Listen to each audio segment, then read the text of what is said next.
ready and racing away. And it was a good enough start for them. Along the inside, Archimedes broke out well with Captain Dizzy and Pinch Hit. There's a line of three there. On the outside, Esquivel, Super Agra, show pace. Head of Munchkin, who's not far off them in the early part of the race. In cahoots behind that, Second Breath. Then came Tanganga. Mini Coopers at the back end of the field with Back to Basics. They race about 4 lengths off the leader as they head past the 800 to the 700, and Captain Dizzy is the leader now. Captain Dizzy from Pinchit in second. Super Agra only a length off them. Munchkin the orange the outside, then Tanganga. Mini Coop is down the centre. Second Breath, Back to Basics. Esquivel is on the stand side, and they followed further back by Archimedes. Captain Dizzy's been asked to win its race now, goes a couple of lengths clear. Captain Dizzy is the leader down the outside of the track from Second Breath, who races along the inside. Towards the outside, Munchkin trying to get into it, then Esquivel, but with 200 to go, it's still Captain Dizzy, who rolls on the front here by 2. Pinchit is coming out there, and then comes behind that Second Breath, but it's all Captain Dizzy here, and Captain Dizzy goes on for a fine win. Second place goes to Second Breath, third to Mini Coop, finished late, and Munchkin was fourth. Form result here. Captain Dizzy, well done to Bar and Buddhas for securing the services of Sianda Sasibo. The 2.5 kilos made the difference here. I still think with 63.5 would have been a force to be reckoned with. Captain Dizzy is owned by Andre van Skyke, Mr. Ragavan, Mr. Thaver, and Mrs. Ramsawak, and has gone on to score a 6th career win. What a job Barend has done with Captain Dizzy.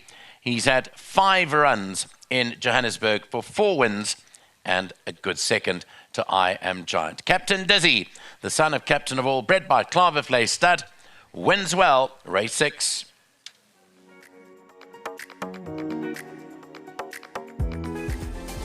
Captain Dizzy is the winner of race number 6. Sianda Sasibo rides for Bar and Burtis. Well done to Andre van Skyke, Mr. Ragavan, Quinton Thaver, and Mrs. Ramsawak, bred at the Klavervlei Stud as Captain Dizzy, the son of Captain of All, who wins again. Baron's done a great job with him, considering he's not the easiest mover down to the start. You were on him once upon a time when he got scratched at the start.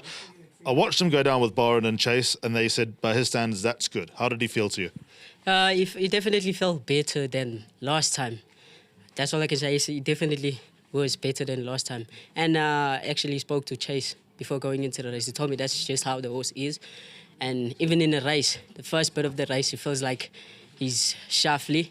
But then when he changes legs, then he like gets his momentum together. What about that style of start to finish? Did you always go in there expecting to ride him like he was the best horse in the race and just being confident that he would run them off their feet? Yes, 100%. Because Mr. Portis going into the race, that's what he told me. He said, the reason I'm carrying a top weight is because he's like the best horse in the race. Yes. So the whole point was to just jump, sit, and wait for him to tell me when he was ready. Another win for you. You got to be close to that 1.5 kilo claim now? Yes, 100%. I'm 7 winners to getting to 1.5. So you remembered your cap today. Mr. Moore will be happy. He won't give you a bit of hassle on the bus home. Yes, definitely. Well, he'll be excited because I didn't forget my cap today. But a big thank you to the Academy and the Riding Masters. And well done to the owners. And a big thank you to Mr. Portis. And big thank you to my sponsors, Havisham Park Farm. Well done, Sianda. Thank you very much. Sianda Sasibo, the winning jockey. Here's Baron Burtis, the winning trainer. Well done, Baron. How much of a headache, challenge, good challenge, bad challenge has this horse been for you? Well, it took a year for me to get him to run his first start, without even knowing or thinking. I mean, I'm a bit of a uptight kind of personality. Within weeks I say get rid, cripple, or useless, or, I don't gamble with other people's money. And I think a year later he had his first run. But I mean, he can run. And the owners phoned me up, people I've never met before, and said to me, hey, well done. But how can you say well done? You've never met me. I mean, imagine how you have faith in someone, not bluffing you, to pay for a year, and horses are expensive. And, look what it's done since. I mean, this horse can run. I just said that I think Paul Metchett is better than him. But, it's continuous work, and it takes forever to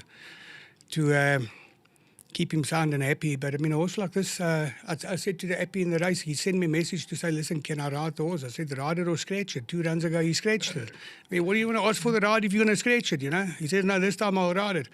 And I spoke to Chase, and he spoke to Chase, and, I think unlike any other sport, soccer, rugby, show jumping, they take a half an hour to warm up their animals. And we canter down 200 meters and like Chase said to him, just hack him all the way to the start, let him loosen up. And according to him, the horse felt way better than he expected.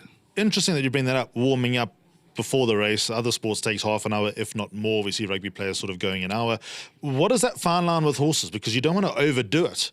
Warming up a horse behind the stall. You want to see a jockey sort of take them 200 meters galloping up and down behind the stalls. So is there a fine line, do you think? Well, no fine line because you're not doing much with them.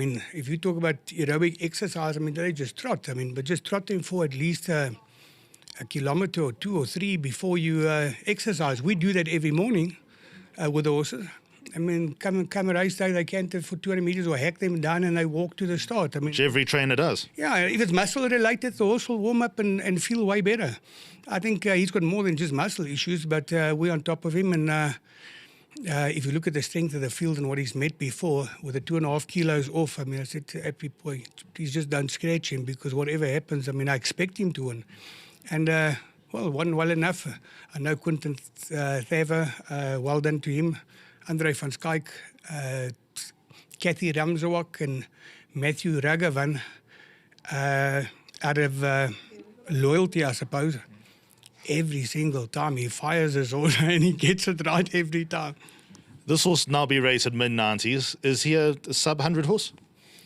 Well, how long he'll last, but we also have to think of the horse's best interest, If it comes to the day, I'll speak to the owners and do what we think is right, but he seems to be getting better. Ivy League? Ivy League, last time, Samanga got off last time, the horse is begging for further. Today, first time over further, but she's scared of small little gaps, she doesn't want to take them. It's a big field, and I'm worried about where we're going to get out. But classy animal and expect to beat them. Thank you, Byron. Thank you, sir. Don't go too far away. You got to get the prize for your groom. So let's just complete those formalities.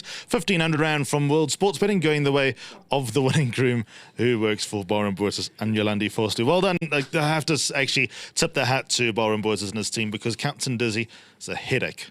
But he's now won, 4 from 5 here on the Halfveld.